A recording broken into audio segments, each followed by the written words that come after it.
Now turning to Nigeria, more attacks by insurgents in the northeast, despite the region being under a state of emergency. Is Boko Haram unstoppable? For the details, we turn now to Africa 54's Ndimyake Mwakalyelye. Ndimi. Well, thank you, Vincent. Maiduguri in northeast Nigeria is now in its second day of a 24-hour curfew imposed by authorities following an attack from the Islamist extremist group Boko Haram. Nigerian authorities say the 24-hour curfew imposed Monday is in response to Islamist militants who attacked an Air Force base and army sites overnight. Nigerian Defense Headquarters spokesperson Brigadier General Chris Olukolade says security forces repelled attacks by, quote, daring terrorists. 3 aircraft and 2 helicopters were damaged. Flights to and from Maiduguri Airport, which is near the Air Force base, were disrupted but have now resumed. Baba Ahmed Jida, a spokesperson for the government of Borno State, gave no details of the attack or casualties resulting from it when he announced the curfew. The Nigerian military has periodically imposed curfews on Maiduguri, birthplace of the Boko Haram insurgency, but it is rare for the state government to make such an announcement. Maiduguri residents recounted fierce fighting on the night of the attack. Still we are in fears. Everybody is fearing. They operate for almost good 5 hours here. 4 hours. They came after 3 a.m. 3 a.m. in the night. Like how many of them? There are more than 200. The machine, the motor. In May, President Goodluck Jonathan declared a state of emergency in Borno and 2 other states, ordering an all-out offensive against Boko Haram, who want to establish an Islamic state in Nigeria. The West African nation, split roughly evenly between Christians and Muslims, has used air power to bomb suspected Boko Haram bases, including a strike in Goza on Friday that the military said might have killed more than 50 insurgents.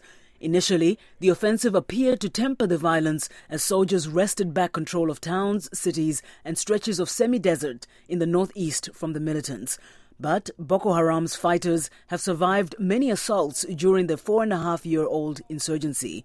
After retreating this year to remoter areas, including the forested Goza Hills near Cameroon, the militants have mounted deadly counterattacks and stepped up killings of civilians they accuse of collaborating with authorities. Well, joining us now with more details is Leo Keyen, Chief of the Hausa Service here at the Voice of America. Thank you so much for joining us today, Mr. Keyen. Good to be here, Jim. What do you know about what prompted this attack? It seems to have caught everybody in Maiduguri by surprise. It's been 7 months since President Goodluck Jonathan declared a state of emergency there.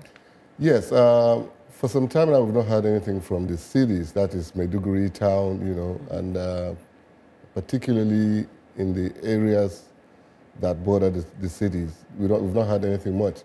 And this is because, from what we noticed, the Boko Haram were flushed out of the cities because of the introduction of the civilian JTF. Mm-hmm. Now, they retreated to the rural areas where they attack villagers and villages and just kill at will. Now, this, I think, must have made the cities to feel safe and to relax the security apparatus set up in the cities. And this came as a surprise because the number of people involved in this attack is what is surprising everybody. Almost 200, eyewitnesses say.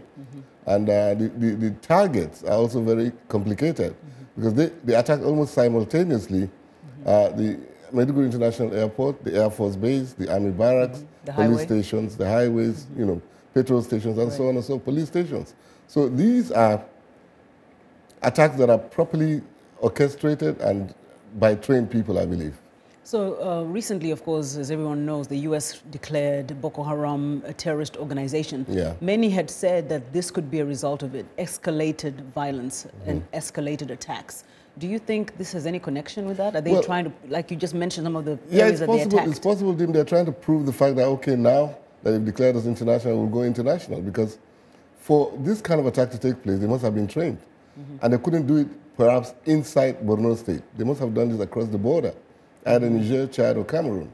And the way they came back in trucks and with heavy guns and bombs and all that has that mark of international training, obviously. That's quite disheartening. It is. Now, this decision, it seems all the time by the officials to use curfews to kind of bring back, normalcy. Is it having any impact? I don't think the curfew is working, because curfews have been there since May this year.